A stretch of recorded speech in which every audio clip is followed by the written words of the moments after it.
So we are moving, but this is also like a good experience to do things in motion.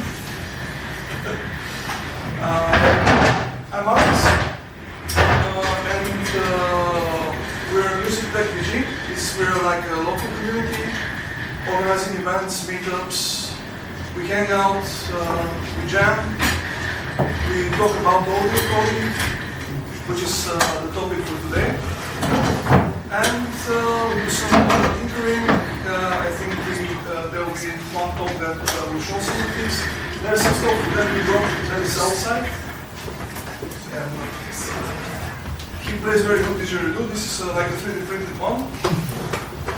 And Brian is also someplace here, I think. He's smoking. Yeah. He'll join us eventually, I think. So there's a lot of interesting people that are part of this community, and yeah, we meet up, we do things together, we have our own developments, and today I think we will show a couple of them. And to kick us off, we have Philip, who has made a very interesting web-based modular synthesis project that he's going to tell us a little bit about.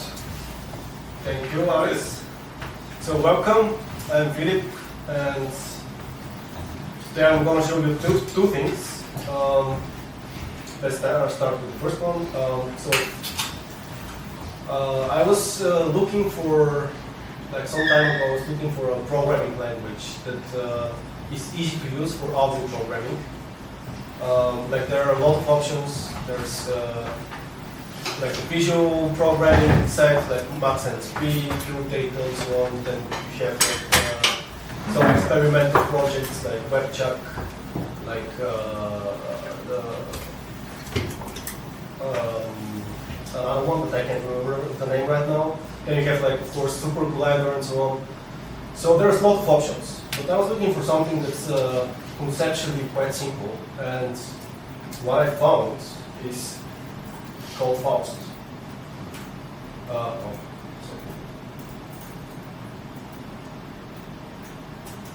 So Faust is a functional reactive programming language for audio coding. So it's quite easy to express algorithms in it. Like for example, if you would use C++ and C, it would be like there's quite a lot of setup that you need to do. You have to compile it, you have to run it somehow and so on. But Faust compiles to a lot of languages like C, but also WebAssembly, Rust, and so on. So, and because it compiles to WebAssembly, I can show you something that runs in the browser. So, one very simple program is to just have an oscillator. Maybe I should make the font bigger. Can you see? Guys, can we like turn off this light? The main light. Yeah, it's making very. It's glaring a bit. Nee, het is Milanov. My system is Niemand daar. Het is up. nice. Oh, that's cool. It's very romantic now. I'm packing my glitter. But this is from the window.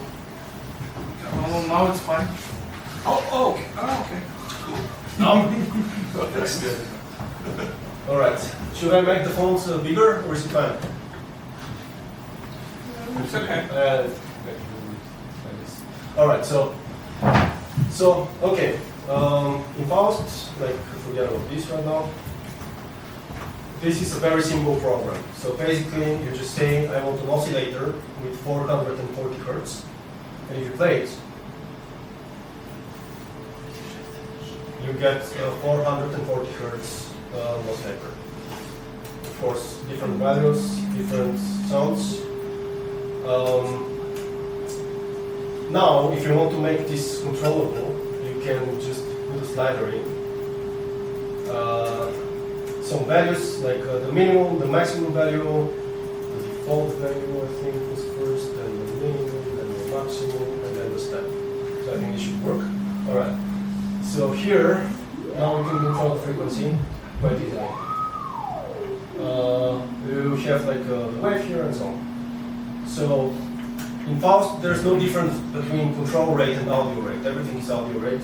So, for example, if you want to have like a frequency modulation, you can just create an oscillator here that's called X, right? And then we have a second oscillator here.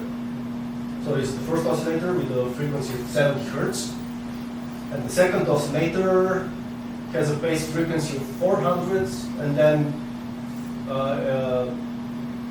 its frequency is modulated with the frequency of the first oscillator. So it's going to sound like this, right?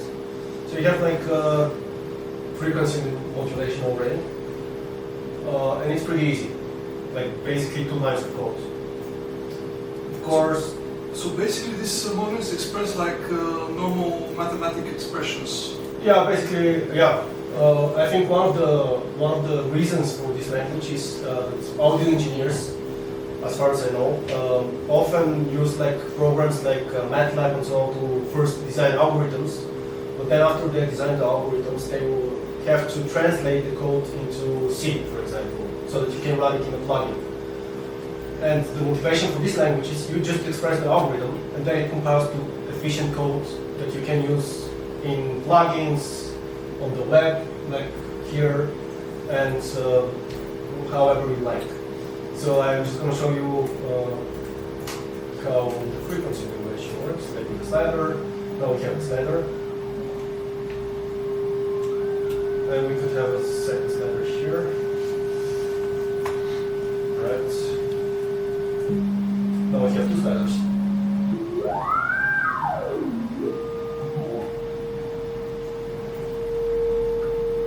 Yeah. Nice speakers though. I was going to say be careful because quite Yeah, big range. And right next to it. Yeah. So yeah, this is the language you can express. Like you have a lot of options. You have reverbs, like the delays, everything that you need in language, in an audio programming language. So here's like, for example, the libraries. You have delays, compressors, analyzers, envelopes, filters, interpolators, whatever, maths, and so on. So for those of you who do audio programming, I would encourage you to check it out, because it's quite good, I would say. So anyway, so this is the first thing. The second thing is it's okay to write code, but sometimes you just want visual environments, because it's much easier to experiment in visual environments than having to write code and put sliders and blah blah and everything. So what I did is basically package up Faust in a modular synthesizer environment that runs in the browser. So here it is. Okay, so here you have, maybe I'll make it right. Okay, so basically it's quite similar to VCB rack, for those of you who are familiar with it. You have modules and you have cables between the modules, and it's like basically the idea is to simulate the way that you play around with hardware synthesizers. Like you can connect them with cables and then you get sound. So let's put an oscillator in, an output. Alright. So this is basically what we had before, but now it's visual. So we can play around with it. We can put the second oscillator, frequency modulate the first one.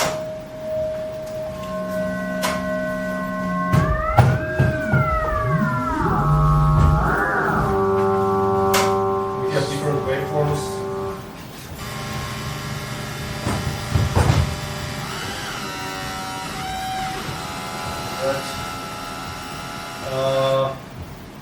And so on. We have different modules, like this is the most simple example, but we have a sequencer, for example, like a very basic sequencer, not like yours. You can, let's see, what can we do?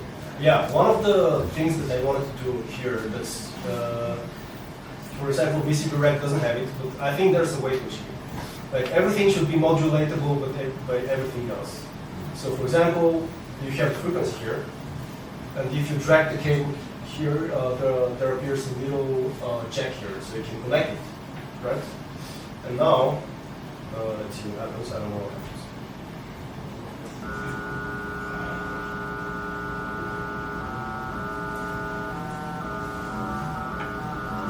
So, right.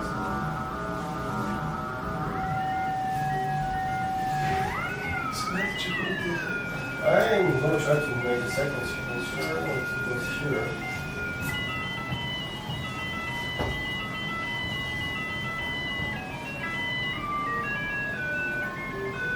So basically, right now we have two sequencers. That the one modulates the base frequency of the frequency modulation, and the other one modulates the modulating frequency. And they're with different BPMs and so on. So basically, you can do whatever you like in hardware setup. Yeah. So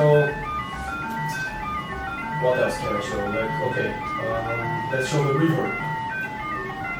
Maybe. So this is a basic reverb.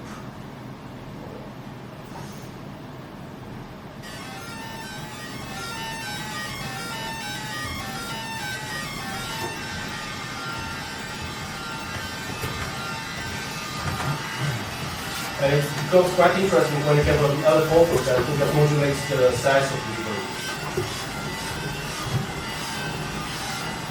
But maybe, okay, maybe let's blur it first.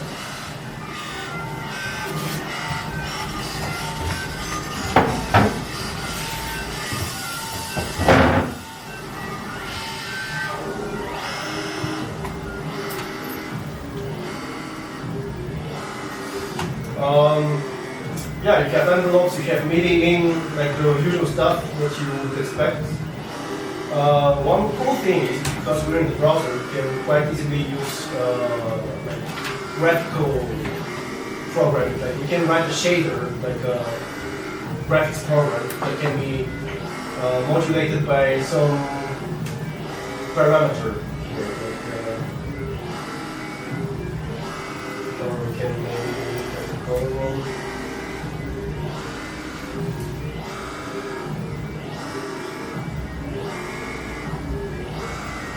This is very simple right now, but you can basically write any shader you like and modulate them with by whatever parameter you like. And yeah, there's one of the things that I wanted to achieve with this project is to be able to write quickly code that you can encapsulate in a module so that you can experiment with it. And so basically you write JavaScript code, Faust code for the audio part, and then you package it up in a module, and then you can just experiment with it in the visual environment. Also, because everything is code, you can use AI. I know there are fancy AI in the audience. Yeah, thank you. But you can, like, for example, this reverb was written like, entirely by AI. So the user interface and the audio code was generated by AI. And one of the things that I want to do maybe in the future is be able to just write, like, I want a module that does this kind of reverb with these parameters, and then it creates your module in the program in real time, and then you can just play with it. Or something else would be to create like the whole patch, right? Like I want 5 synthesizers wired up in this specific way. Please create them for me, and then it just shows up on the screen, and you can play around with it, modify it, do whatever you like. So, yeah, the aim is to be able to experiment quickly and to realize your musical ideas quickly. Like, for example, what I want to do is, I want to try a kind of microtonal music making. So I want to write a module that allows you to create microtonal chords easily, and then wire them up to a sequencer or something else, and then you just have microtonal music, for example. So yeah, that's basically it. Do you have any questions? Can you, again, from the AI side, Yeah. I guess the AI working here comes strictly from the code. Yeah. And if you want, for example, to upload a specific microtonal scale, Yeah. is it possible? Yeah, it's possible. Yeah, because microtonal scale is basically the ratios between the frequencies, more or less. So you can just express it in code. You don't even have to write it yourself. Like for non-programmers, the AI mode would be very helpful because you just say, I want this microtonal scale, create a module for it, and then it creates the module, and then you can wire it up to everything else. Yeah, so it's possible. Yes. I have a question. Does it run in the browser? This is in the browser. Yes, it's full screen right now. Nice. Okay. I was just thinking because you had a great idea about using the AI not only to write individual modules, but perhaps eventually come up with a patch description and then Yes. So you could perhaps think of the possibility of making a standalone app that's a wrapper around the browser, and then somehow allowing users to upload their own modules online, or The models themselves. the modules that the they create, modules. the patches. So Yeah. people have access, to a curated library. Yes, of, yes. Also an idea to be able to share modules easily, and it's possible like to have a marketplace like VCB Rack, for example. We have like the modules, you search for something specific, but because the modules are code, like it would be quite possible to just share the code itself, and then drag it into the app when it's done. There are many ways to share. Like it would be possible to share in many ways. I think it would be cool to these visual representations to have also outputs. You can combine into something. Actually, the first version of this was for graphics. Like I wanted to have an environment that not like touch designer a little bit, but in the browser and just shader based. So the first idea was to have graphics, like connect different nodes and then introduce graphical things. But then this idea died, and then I became a fan of modular synthesizers. And I was like, I had this project like a while ago, so maybe I can just use it for music instead. Visuals, but it's possible. Just needs time. Because it would be cool, like projection.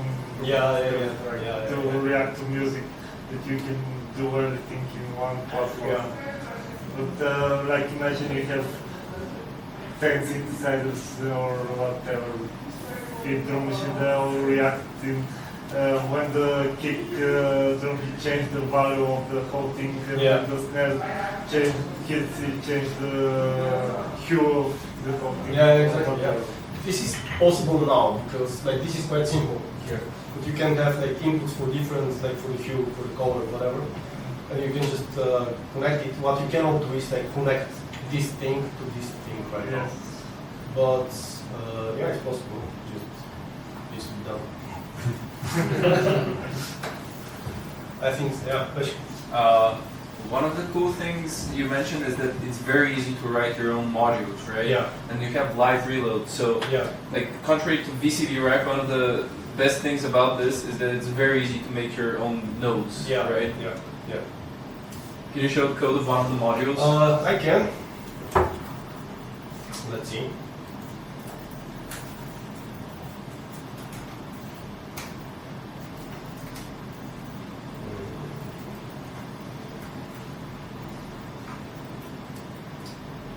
So let's say the sequencer, for example, the reverb, right? So, here's the code, JavaScript, right? Maybe I'm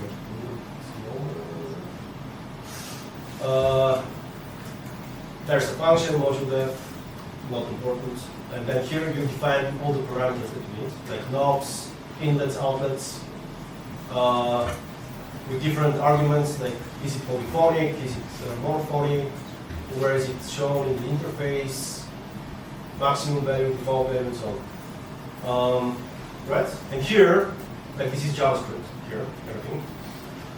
And here is the Faust code.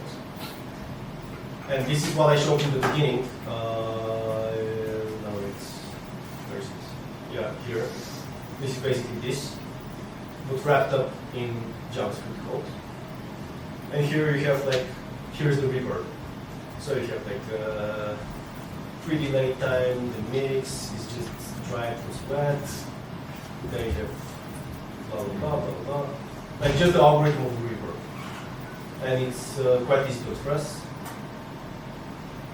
Feedback, filter, damping filter, and so on. So this is how it looks like. This is basically all the code that's needed for this module here. For this module here. So it's basically the Faust code plus I/O that kind what are the inputs, what are the outputs? Yeah, basically, yeah. Nice. So basically it's a wrapper around the Faust code where you define the user interface. Because Faust generates the user interface for you if you want. It's like this here. This is generated by the code. Like I don't write any additional code for the user interface. Just say slider, but I don't tell it where to put the slider on. The problem is the user interface here is ugly, and it's not only because the theme is ugly, but because it just orders the elements randomly into the order you define them, for example. You cannot really place them in specific places, which would be nice in like if you want to have like something usable, like here. So here is here basically you see this is the user interface. You just say no, blah blah, and then you say here the x and y coordinates. And this is everything you need to do to place them in the module.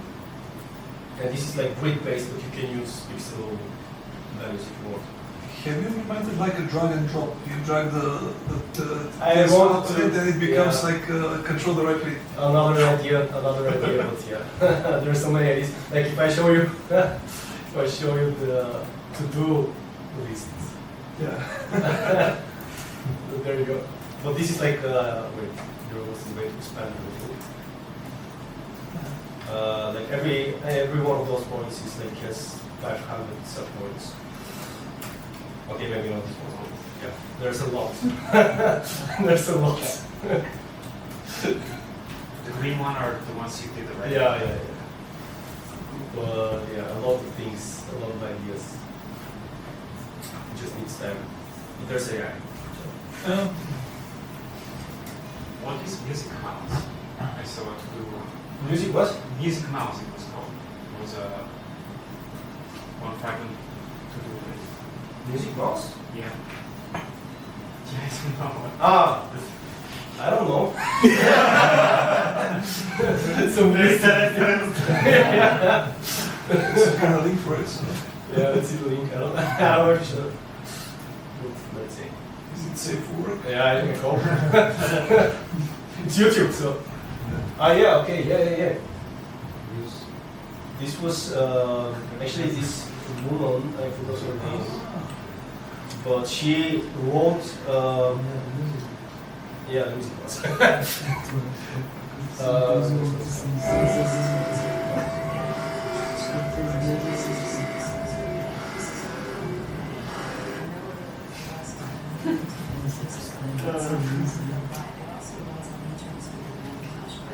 That rules out an awful lot of tangle and articulation. That has to do with most of the applications for this kind of computer control are thinking a bandwidth of what somebody can play on a keyboard. The whole thing is designed with the idea of recording and playing back and transmitting physical gestures, but what I'm interested in as a composer is really getting closer to the bandwidth at which we can listen to music and, really dealing with information content. So say I run this thing up, right, and I just start playing it.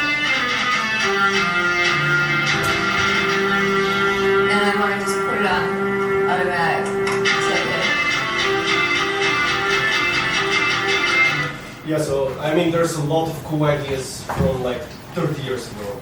A lot of cool ideas. Like, yeah, you can basically lose yourself in.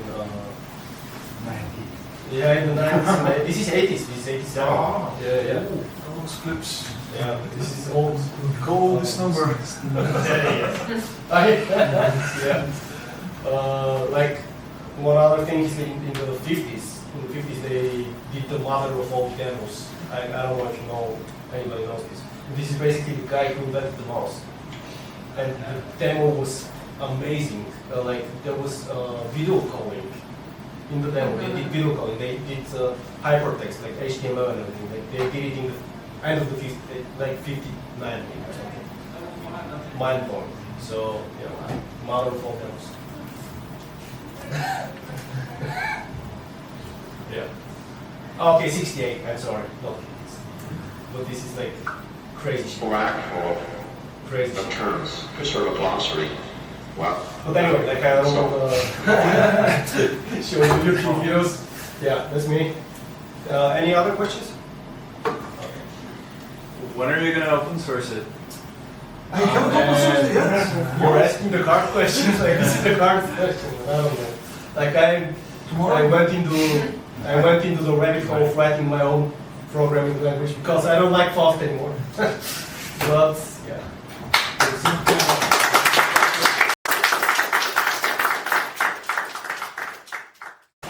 You guys know inputs and outputs. So what is my motivation to do this type of thing is this is, as you see guys, this is like a very old presentation from 2019. Actually I think maybe next year we could do 10 years MusicTechBG.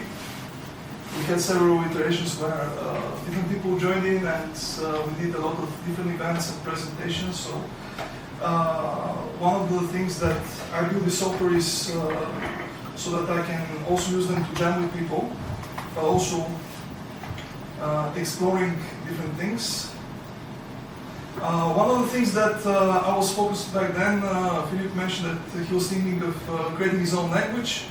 I was creating my own framework. I even refused jobs because I was focused on creating my own framework. So I have this experience of really focusing, obsessing on one thing and yeah, suffering from it to a certain extent, but it's also a good learning experience. Yeah, the whole concept is that in a very like declarative way you can define the interface and the actions around it. For example, you know this basic example. Does everybody see this? Can you make it a little bigger? Let's see. Yeah. Yeah. So we have, as it was in the previous slide, there is actions that change the state, which is reflected in the UI, which triggers actions that change the state, etc. And in this case, let's create another button, for example.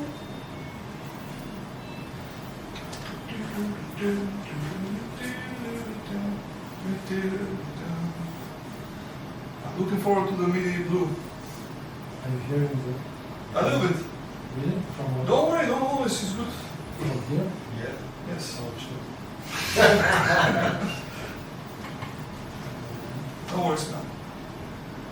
So, I can't see my cursor with this. Okay, so it's very reactive. This is kind of like my framework running on top of, I think it was Virtual Machine Browser Verifier, running on top of the Slides app, which is running on top of my framework. So it's kind of like an inception. And I added this new button. Of course, probably I'll have to create a new action around it.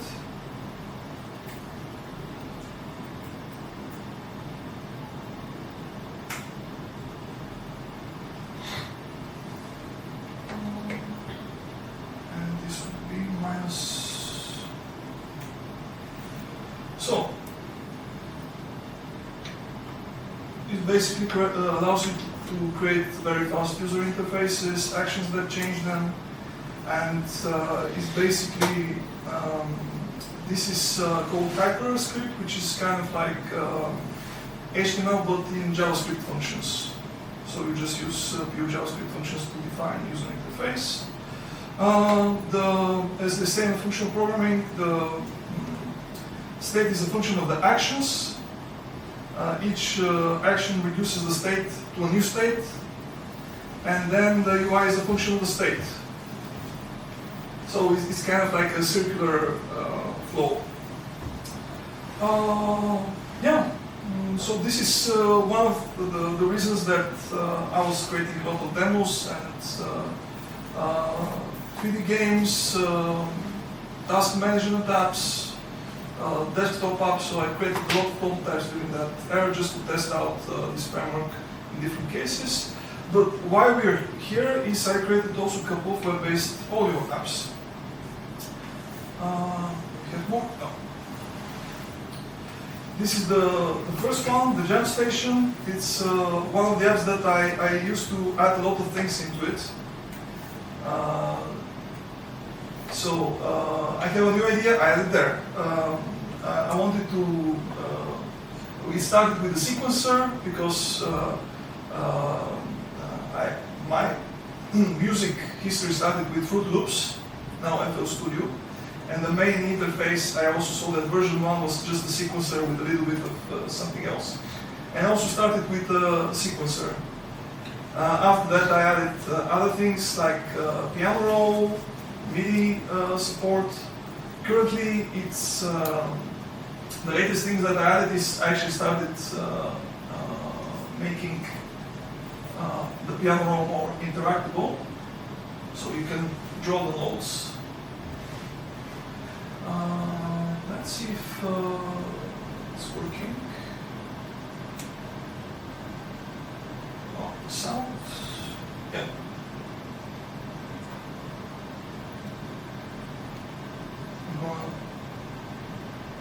Analog outputs. Well, that's interesting. I didn't test the sound before. Oh, it connected directly to the mixer. Well, that's interesting. This is it.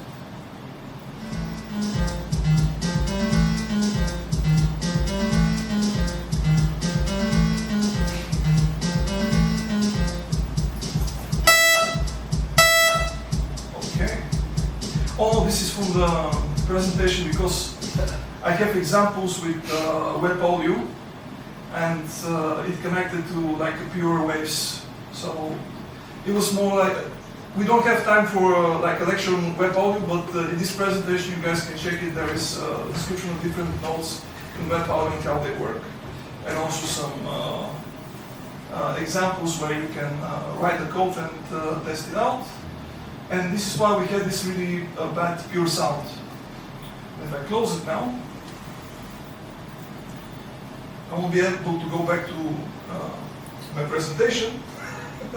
But you'll be able to hear a little bit better sound.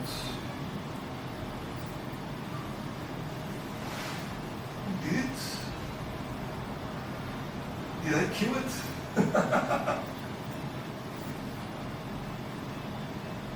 Oh, I have to restart the browser.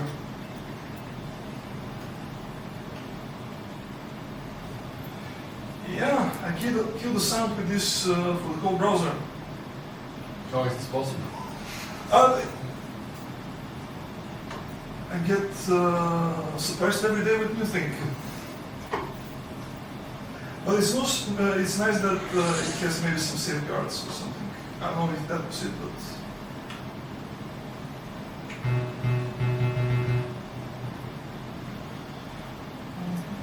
Of course, I have to reconnect my MIDI keyboard.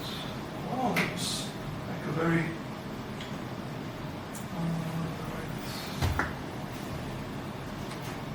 Okay, it's here.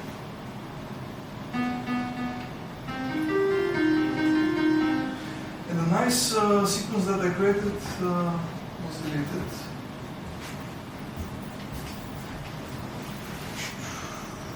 Upgrade this. So you have, I'll use the moment to explain what you have. You have something like, you have in some of the DAWs, you have a session window where for each of the tracks there are different parts that you can cycle between. So if we go to the sample, I can change a little bit. We have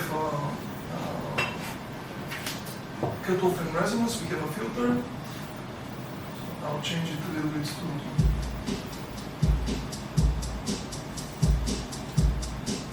reduce a little bit the reverb.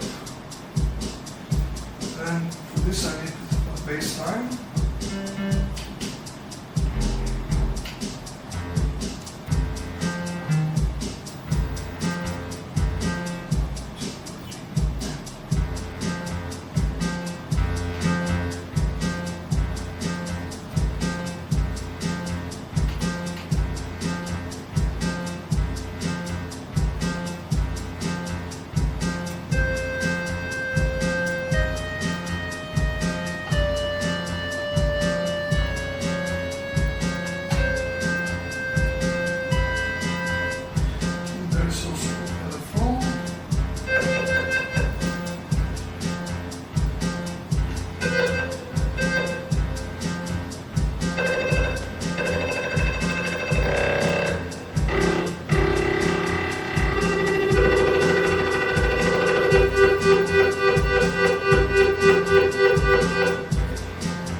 Kind of like a groove box, kind of like a DAW that you immediately can sketch out some musical ideas.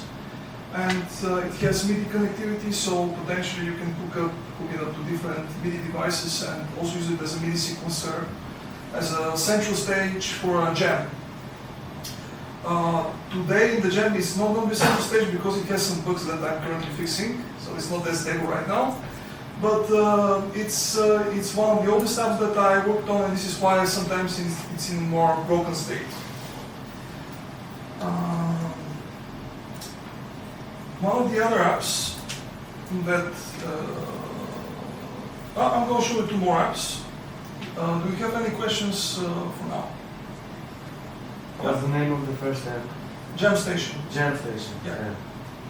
And all the apps you can not see very well on this screen, but it's basically, I'll write it there afterwards. Alex-Milanov, this is in GitHub, they're there, so you can both check the code. Yeah.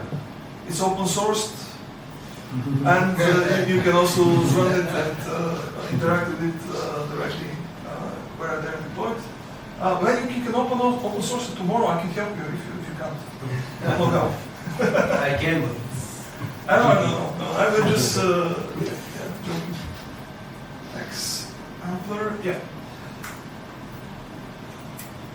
Maybe before going to the xAmplR, let's go to the second app that I created. GS Workstation is still very creative with the naming of these things. Let's see if I can get the multi-channel.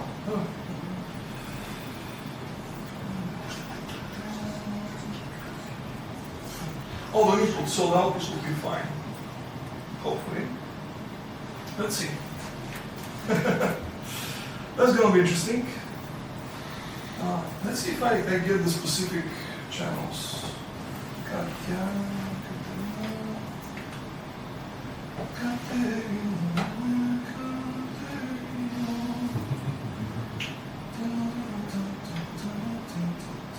So brave, it's capture 1 and capture 2. Okay, so it's adequate. Okay. So probably get a good. So this is the second app that I created. It really cries for uplifting of its interface, but I'm a big fan of the RC505 loop station. I watched a lot of rap battles with it, and I didn't have money to buy one, so I created one, a little bit in the browser, and let's see if it actually works. Check 1, 2.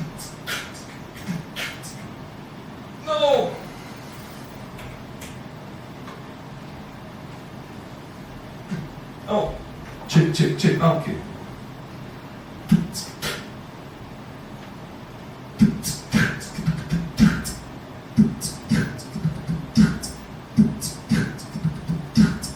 Yeah, it needs to be more immediate.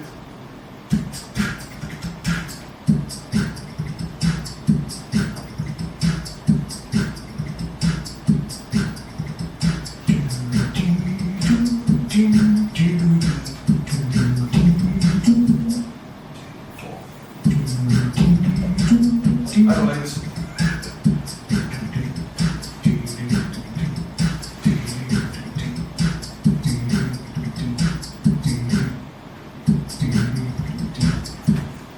Okay. Yeah, I'm a bit rusty with this, and it needs some polishes, but it basically allows you to. I'm going to leave it at that.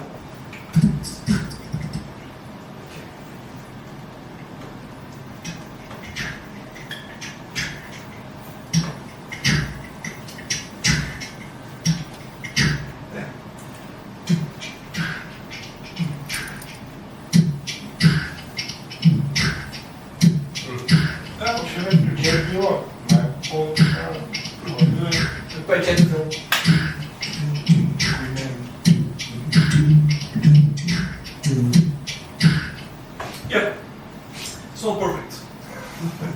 Sounds like an adventure now. Yeah, there's a question? Should I ask now or later? Yeah, go ahead. So because we were actually talking with Kuhn and Zach about the latency of the browser. Yeah. And you were mentioning that when you were programming the looper, the browser has a little bit of latency that's just not enough. Like it's more than tolerable. It's not small enough. So It's not small. Yeah. Yeah, that you can do it in real time. Yeah. And did you solve it here? I solved it because I go through the mixer directly to the speakers. So I'm not going through the app right now. I'm going to the app, but also directly to the speakers. Ah, okay. But you're recording that. In the app, yeah. But when you listen to the app, right? Yeah. And you record at the same time, is there some latency or it's... No, it's basically because I haven't hooked it up to this controller, but to the previous version, I connected it both to the pads and also there was like a foot controller. Mm-hmm. So I can just directly put it and like a click. Mouse is a little bit better than a touchpad. So Right. with touchpad there is a little bit, my synchronization, touchpad synchronization and voice is not perfect yet. So this is why there is a little bit of delay there. Mm-hmm. But with the mouse it's okay, with the pad it's okay, and with the foot controller is correct. I want to ask also if the whoops, your first whoops is 2K, 2K, and you start to make the second one, is it the latency of your second one will match the, if you record the pa, it will be in sync with the first one or it will be later because of the latency? It so right now see. So there were two modes. So definitely I implemented at some point that it was as simple as possible. I mean, I have some ideas how to make it even better because I bought a loop station and I know how it works. So I know how to make this one better. But you can, if you practice a little bit, and I haven't played this in quite a while, this app, you'll be able to get a flow, even in this app. I mean, the audio drivers that... No, there's no latency with this. It's just my ability to keep the trackpad. Okay, because when I used some stuff on the Windows Series Linux, I think. Yeah. But on Windows, as far as I remember, the ASU drivers work fine, but these original like Windows drivers, they're quite bad. I don't understand anything about drivers, but I know some of the software that use the ASU drivers have good latency, but everything else that uses Windows drivers, Windows audio drivers, is really shitty. Yeah, I'm not the best expert in Windows, as you might see. I have Linux and I have a Mac. These are my go-to things. Okay. But my last main Windows was XP. I remember Linux is something like Jack or something that used to be equivalent of passive drivers. Yeah, so it is Jack and Pulsar are the two main, and we have for a couple of years now PyPyR, which kind of combines both. So we have a lot of options in Linux with audio. In the past with MusicTechBG, we also organized Linux audio meetups where there are people that are recording albums with Linux. I met one guy that was here for a little bit, and we met at a jam, and I was using my jam station as a basis for my jam, for performance, and he was using Linux apps. And everything was real time. So it's very, very stable system. Of course, like the default distro that you download from Ubuntu or something might not be totally optimized, but there are even drivers or specific suite of apps that make it even better. So there's one way to make the audio interface like priority, so that. But nowadays, even without that, it's pretty okay. But this is in Linux. It's Linux, yeah. Because I have really bad experience on Windows. Me too. This is why I don't use it. Yeah. Yeah. So there are options. There are options, and it's another very big topic. There are a lot of people now that are now really exploring switching to Linux or really exploring it. Like this Linus Tech Tips. They did this Linux challenge, and I think a lot of the people that took the challenge would at least be dual booting with Windows because they had to do reviews of devices and things like that. But I think, and all the choices that Microsoft does, it forces people out. It's another topic. Yeah, it's a big topic. But yeah, but I've been daily driving Linux for maybe 17 years, something like that. So, I mean, I don't play the latest AAA games, but with SteamOS now. But okay, but this is not about Linux, but yeah. Okay, thank you. So this is the loop station. I'm sorry for the demo. I'm a bit rusty right now with it, and its trackpad is not the best interface for looping. I'm going to quickly show the last app that I want to show. This is xAmplR. I created the initial version in a hackathon in Abbey Road Studios in London. The first year it was really nice. The second year they went into VR for some reason, and I haven't heard. Then I think it was the pandemic, so I don't know. But it was a pretty cool event, and I really wanted to create something like the NPC, or maybe initial steps towards that. And this sampler, the key features of it is that it's an immediate thing, and it can get samples from multiple sources. For example, let's search for kick. It's connected to the free sound API. So we use their API storage for the samples. You can check the samples before adding them.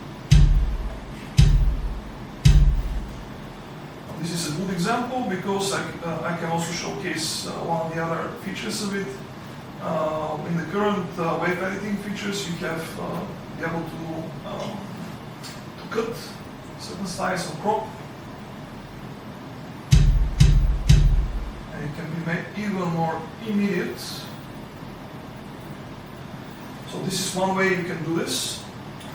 Let's see if this is going to work.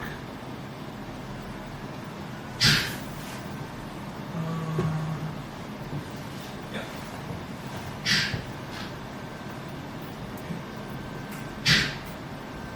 Is the default mode this one? Let's try this. Yeah. Okay, it's the same.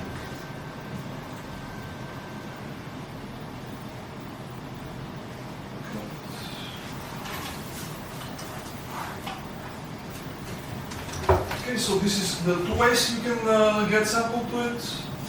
The third way, we'll see if it works. It worked at some point. What do we have? Front kick, clap, triangle, snap, kavasa. Let's get this one.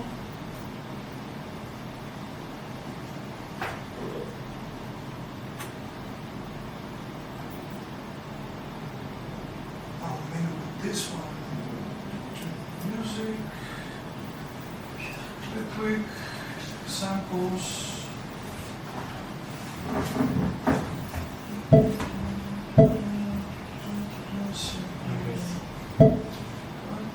One shot. Snare, yo, guitar step. Oh, let's get the bass note. And of course I sampled it on top of the other one.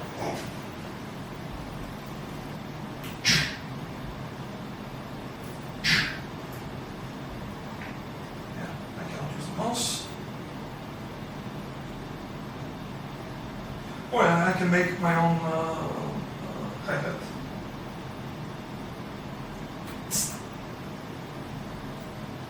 That sounded good. So, and with this, we also have like a very immediate interface. Hopefully it works now.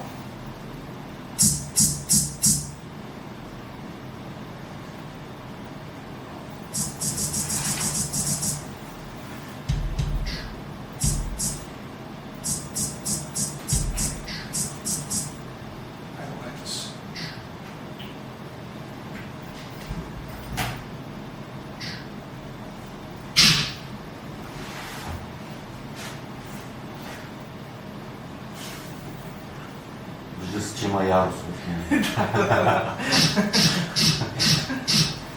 Why is it here?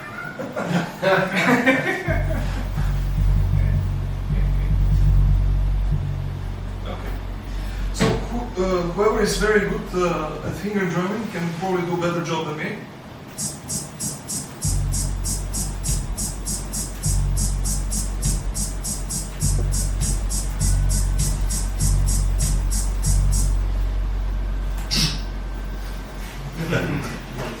Yeah, so, and if you like a certain a combination of samples, you can just download them and use them in your projects. So it's a very a good way, maybe if you're with the phone somewhere out and somehow you connect it to a good microphone, you can just sample sounds and then download the zip files. Yeah. This is the third app. And the latest thing that I started last week, which is it's not a huge demo. It's very straightforward. I'm exploring a little bit more direct interface. Again, I'm starting with the sequencer. I want to create integrated app that has sequencing, that has looping, that has sampling. So it's kind of like a web-based Groovebox or sampler, and there is the interface to be able to be also mobile ready. And one of the things is that let's create a small beat and.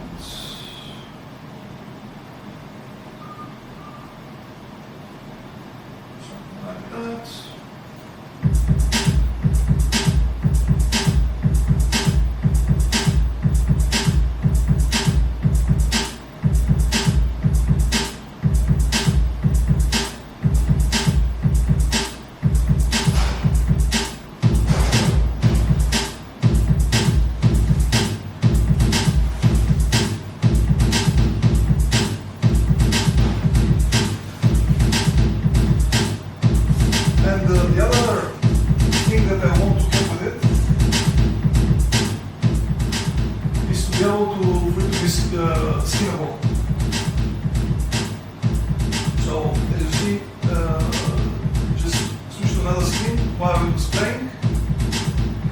Again, using the last iteration of my framework, so everything is very direct, snappy, integrated, so it's DJing is probably this is not the best lighting, but I think the Pixel one is alright. Of course, you have other things like you can do 14 and create an all-time signature.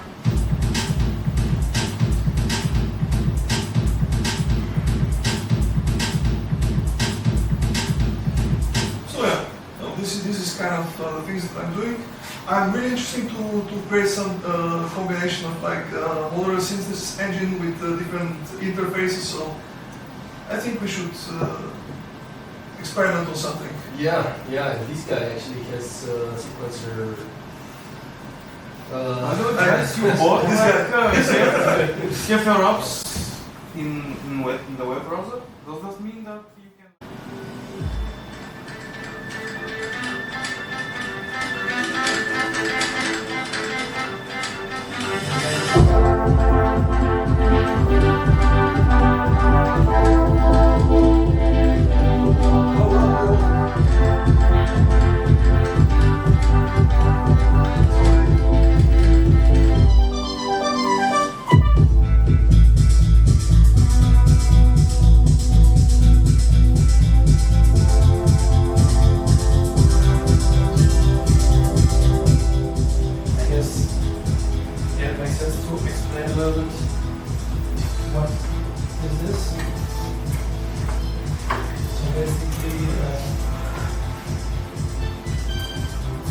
DJ app for MIDI files and MIDI songs, and you can transition between them and transform the MIDI and the audio in different ways.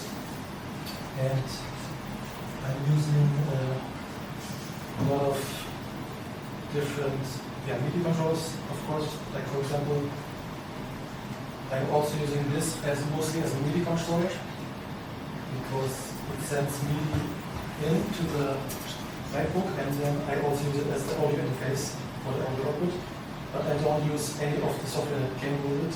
Like I wrote my own software that talks to all the MIDI controllers together and has all the logic in itself. Like for example, here on these launch pads, I have like different modes that I can switch between.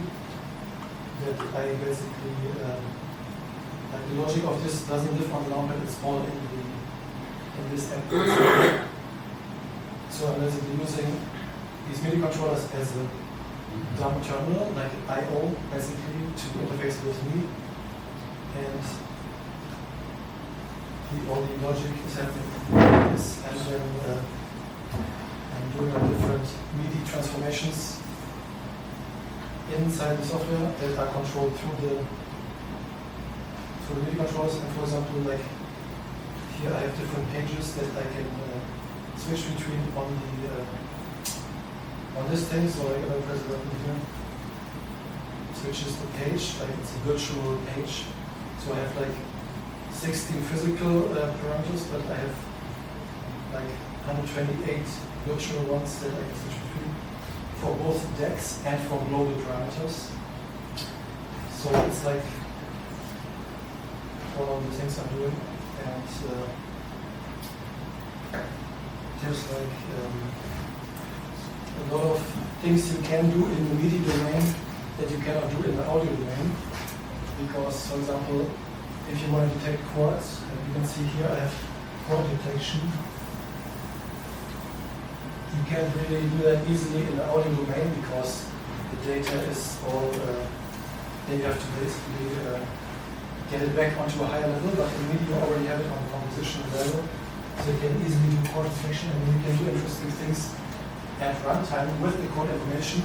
For example, if you want to jam along in the scale of the current chord, like they do in jazz or in general, like if you want to jam along, you have to be like aware of what the chord is. And here you can not only see it, but you can also integrate something like this, like the Roli keyboard, which I ordered, but it hasn't arrived yet. They delayed it for like a month. This was pre-ordered. But if once I get this, I will then send the chord information to the keys through MIDI feedback, so I can see visually where the scale and the chord is, so I can jam along without spending 10,000 hours playing the piano to get to that level, you know. And there's also this thing that maybe You can also use the watch plugins, by the way. Yes, exactly. But the thing is, here you don't have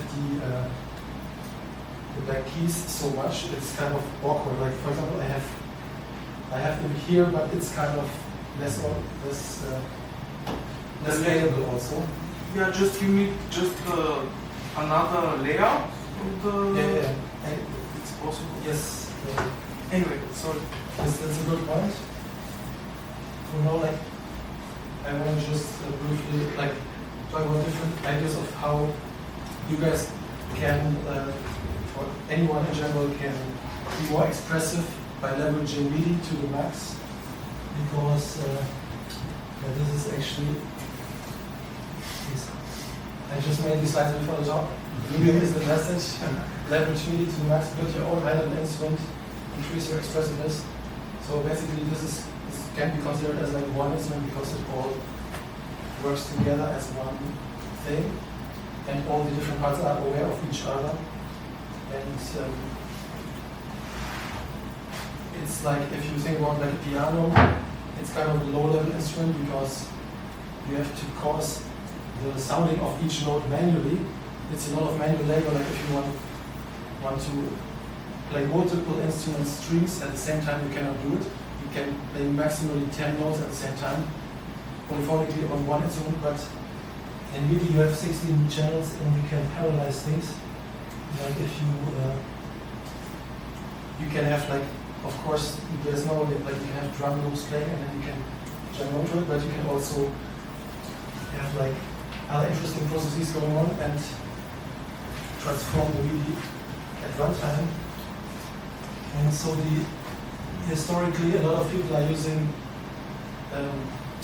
electronic music devices like this. It's like very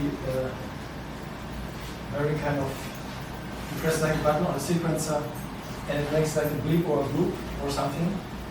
But it's kind of, there's like miles between the expressiveness of like traditional electronic instruments and like how acoustic musicians perform. Like if you watch like Carlos Santana perform on his electric guitar, you can feel much more through his expressiveness what he's trying to express than if someone is just like playing on a step sequencer or something. And so for years I was thinking about this gap that exists between what the digital technology currently allows in terms of people who are not using acoustic instruments but electronic instruments, how expressive can we be with them? There's still a gap. Like if you, like most electronic music still sounds like it's on a very fixed grid, like almost sounds like a spreadsheet a little bit, compared to like acoustic font organic music. Like if you listen to a band or whatever, like there's so many micro articulations in music and it sounds kind of slightly different every time. Because they have like much more control over each of the parameters. Like you can bend the guitar string slightly and it changes like the vibe slightly and stuff. And to get to that level with electronic instruments is possible. And the question is, how do we get there? Like for example, if like this is how I prompted ChatGPT to generate this because this is how I want to feel when I'm operating this. It's like like directly connected. It's almost like an extension of my body. And then the next level, the higher level would be this, which is and it becomes an extension of your mind. And you don't. It's beautiful that. Exactly. I can hook you up. But the thing is, like here, you don't even think about the hardware anymore. You're just like flowing with it. And of course, it still takes practice.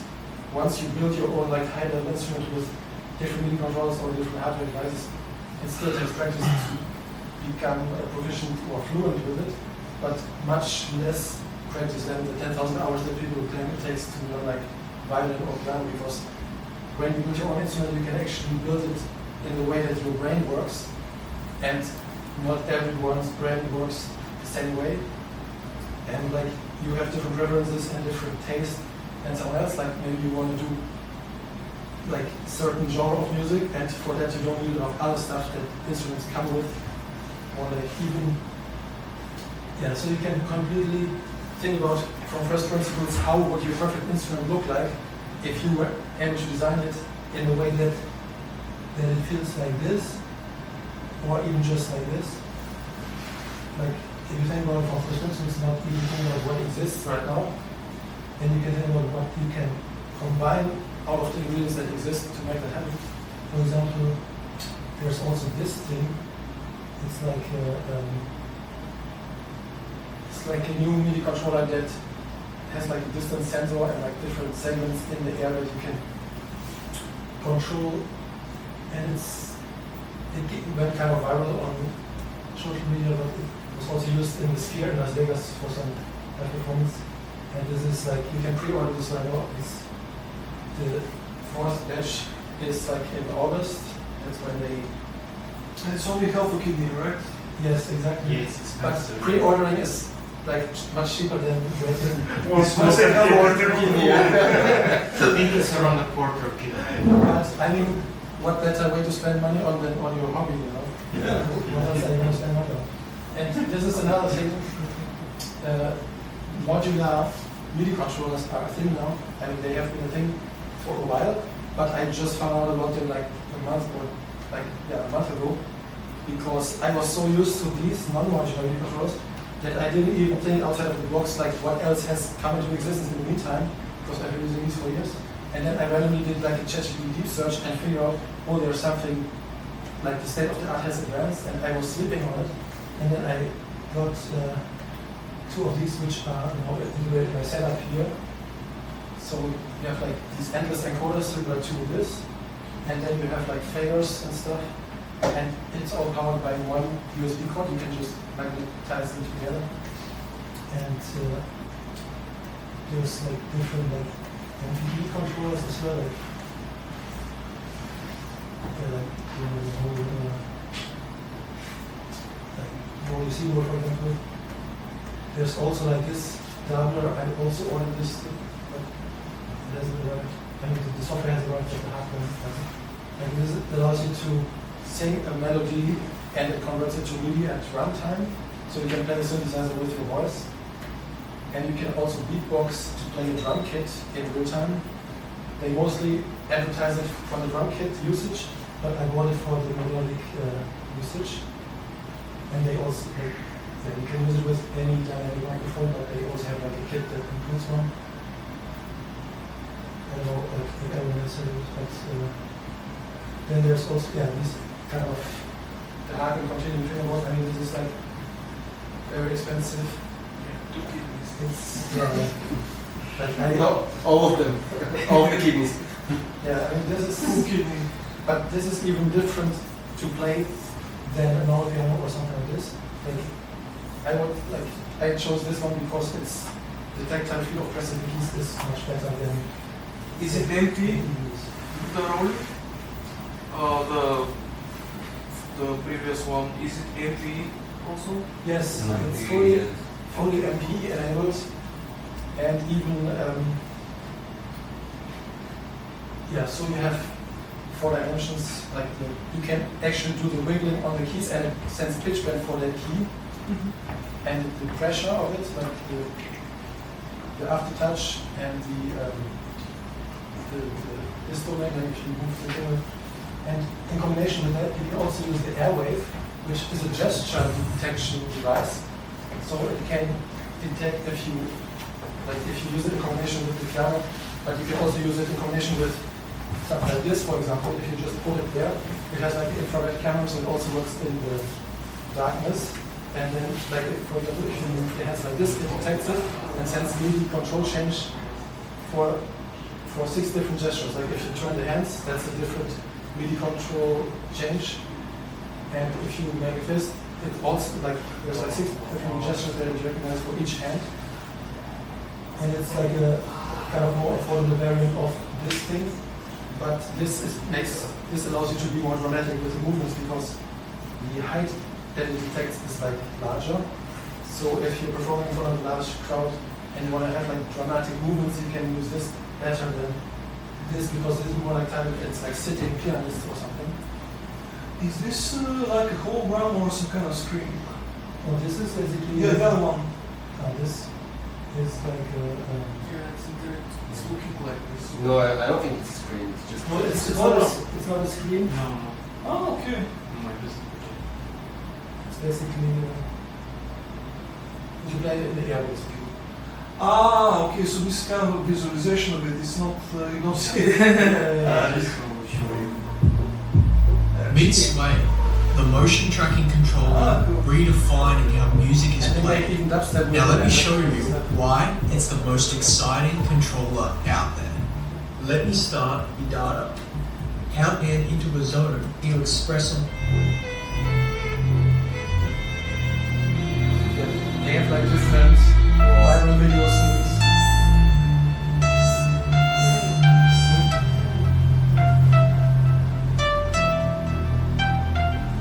So it's kind of like a sophisticated pyramid. Exactly. But it's more like the pyramid is very hard to learn. It's like the hardest to learn this one. I actually had one at some point, but I gave it And back. you don't even need to play notes. Sway is just You can calibrate this. You can calibrate this like with different segments, different zones. Much more intuitive than a pyramid. And there's like to get the expressiveness on the target end, you can use synthesizers that support MPE or like the MIDI tuning standard.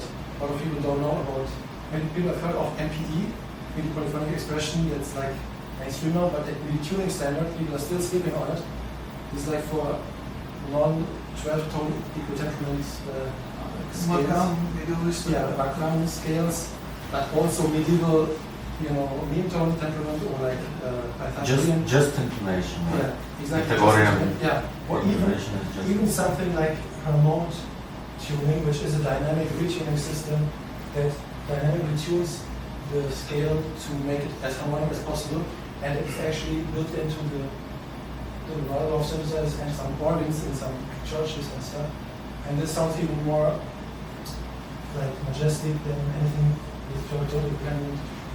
But so yeah, this is one of the synthesizers, for example, that supports both MPE and MIDI tuning standard. It says it here, MPE and I figured this out with the ChatGPT research. And also, so the keyword there is MTS ESP. That's for, like if you ask ChatGPT which synthesizer support this, you have to use this keyword MTS, that's the MIDI tuning standard. And ESP is like a plugin that synthesizers work in conjunction with, so that you only send your sysx messages to this, and they communicate with the synthesizer to retune that synthesizer every time. So they have a free plugin that does it, and so I'm going to actually implement remote tuning into this MIDI DJ application.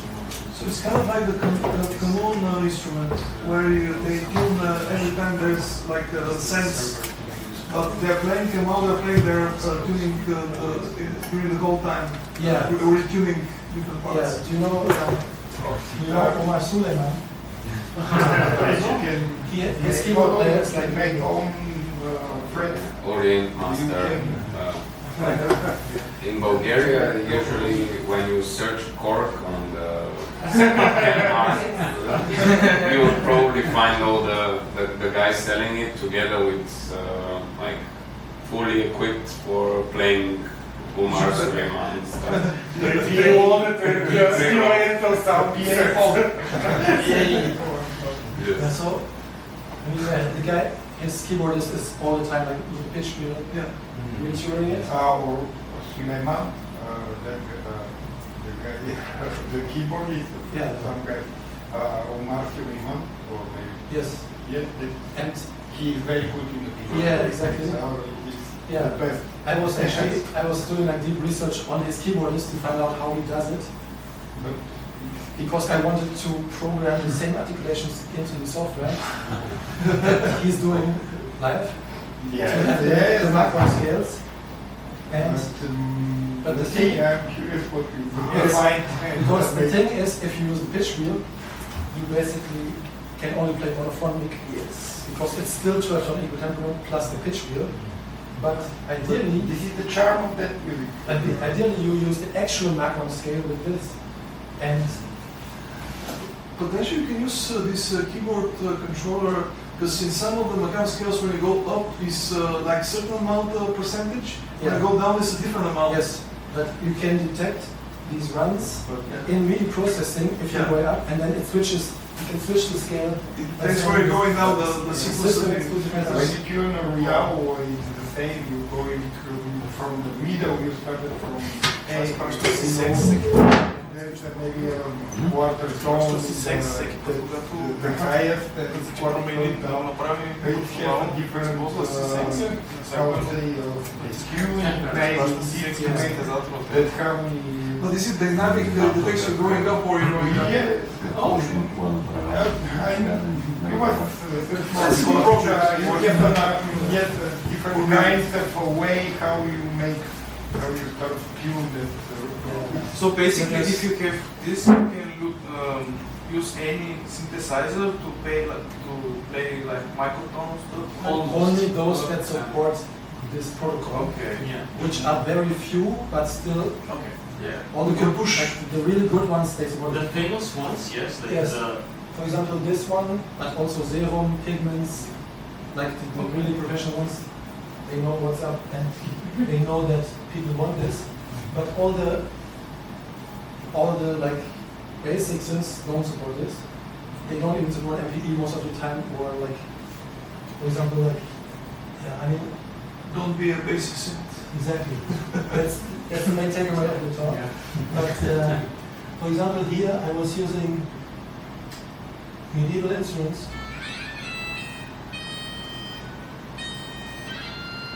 It's like a bagpipe, but it doesn't even support velocity sensitivity, you know?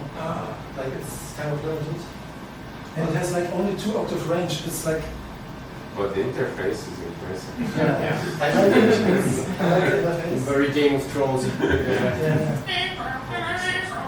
And this is also another, this brings me to another point. So like to get the expressiveness in is like through the MIDI stuff, but then to actually render it in an expressive way, you can then think about how you're going to articulate the MIDI data that you have onto the actual instruments. So like for example here it has like these key switches at the bottom, actually larger here.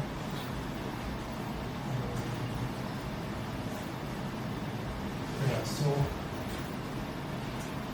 there's like key switches at the bottom, and I can like press them from the launchpad here. It also has a drone.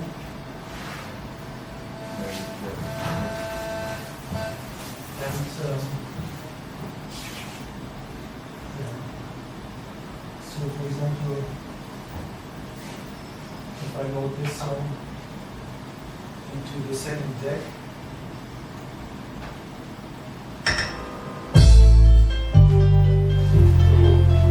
It's on it. It's on it, exactly.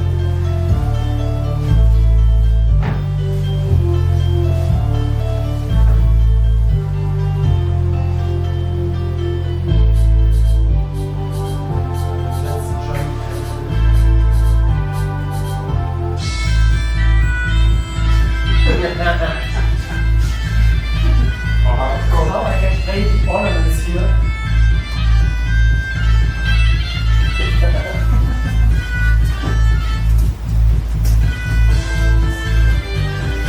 And you can all play the ornaments potentially. Yes. The next step after this is writing an algorithm that detects, based on the MIDI melody, which ornamentation should be automatically used. So I free up my hands for this and then do the next higher level thing. So it's like you build your instrument up from lowest levels of articulation, then you automate more after you figure out what's your taste with each thing. Then you automate that and then you go to the next high level stage so that at the end you become like the conductor. Yeah, they connect to the Exactly. But is that your like your plan, like your master plan? Is it to This is the master plan. Yeah. Okay. I just wanted to confirm. So yeah, I got really into medieval instruments. Like I have, I mean, for bass I'm using the,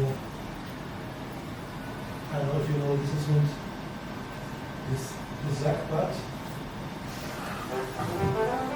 It's kind of, it sounds a bit like a tuba, but or like a trombone. But it actually doesn't go as low as I need for a hard-hitting bass, so I had to add The real people doesn't have exactly something like group. Yeah, exactly. This is what I realized. This is the main thing missing from the instruments. They didn't have enough bass. But if they had exactly, but I think that's why I'm layering it with the actual. Yeah, I mean it makes it less historically correct, but more fun. Yeah. So you have to make trade-offs. But if medieval people had access to like a hard-hitting bass, they would have chosen it too. So that's how I rationalize it. And there's also this one I layered with this other one. This is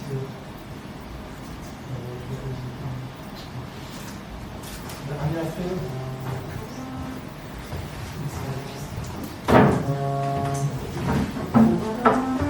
Yeah, so there's like all these different medieval instruments. Basically, it's kind of like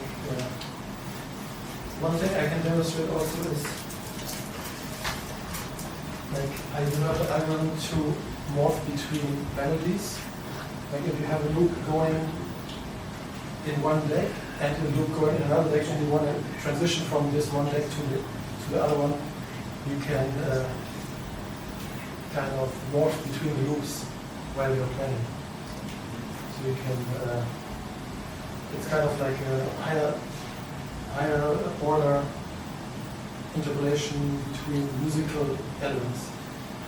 That, because, yeah, like in the audio domain, like you just are doing crossfading, but it's just doing the volume up and down of both decks.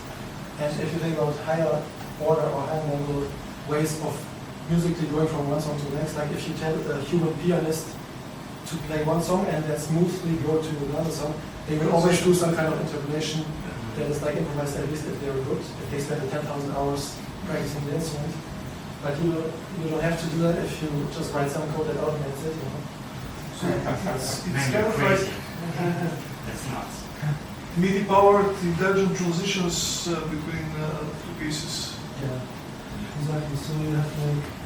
Did you do Mariah Carey and what was the other band? Really? No, You suggested, but I don't know if... For maybe Medball, I suggest you some combination that I want to hear. Okay, so we have like these two loops basically. We have... You have that already? Like, do you have already? Yeah. Oh, yeah. Fuck. Sorry. Exactly. So, wait for 5 years.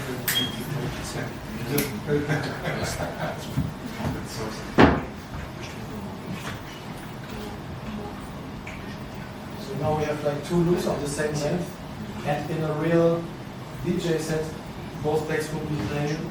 So like we have crossfader on the left side, that's the upper deck, that's like Danny DJ, that you might know from, because Bass Hunter stole the melody for Dota. It's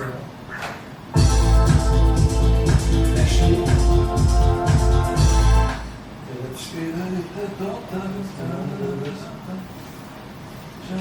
so you would go into the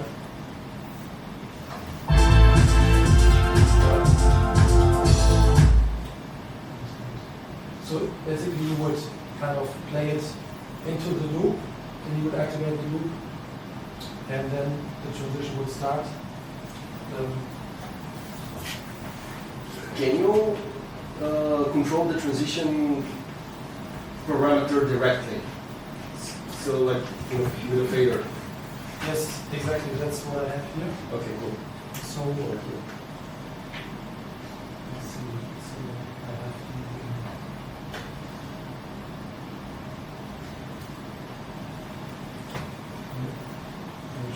get the timing right.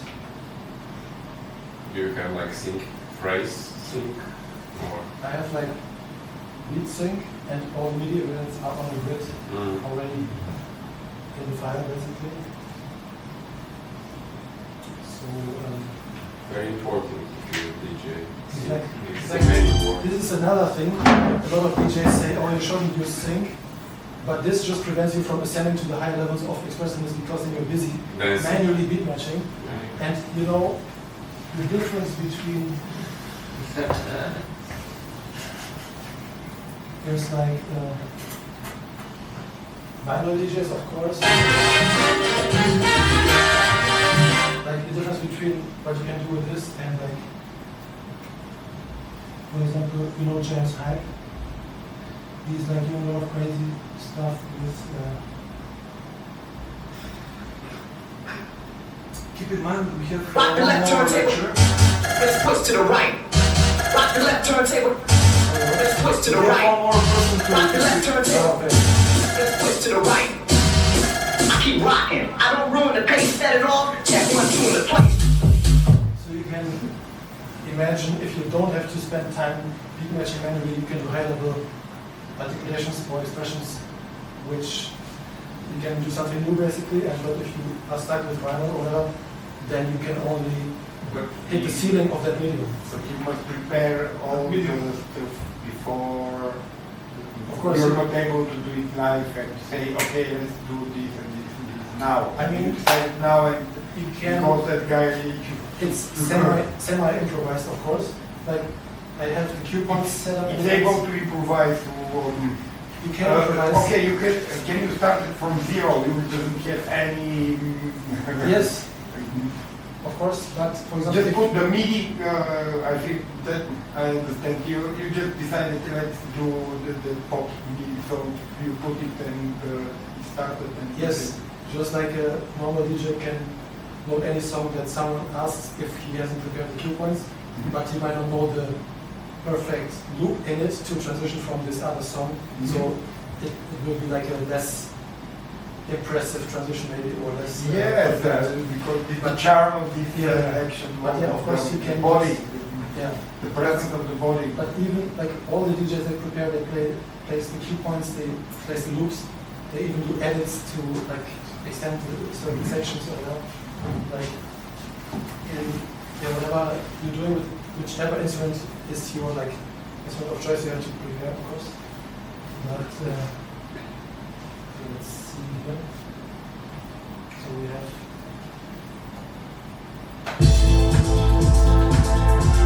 So in the left deck now we only hear left deck, and now I switch to the 4-deck view because this upper deck will be used as the store the interpolation result between the two loops. Or interpolation button. Now we get another deck going next to them, which contains the result of the interpolation between the two loops, like morphing, and you can see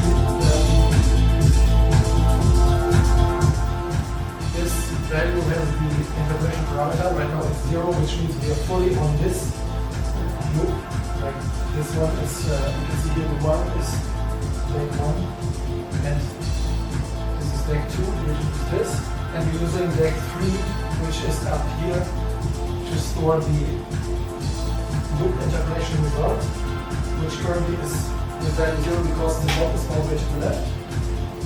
And now I can turn the knob over to the right so that and you can observe how the contents change. Like if you look at this loop or down here, you can see how the MIDI is changing inside the loop.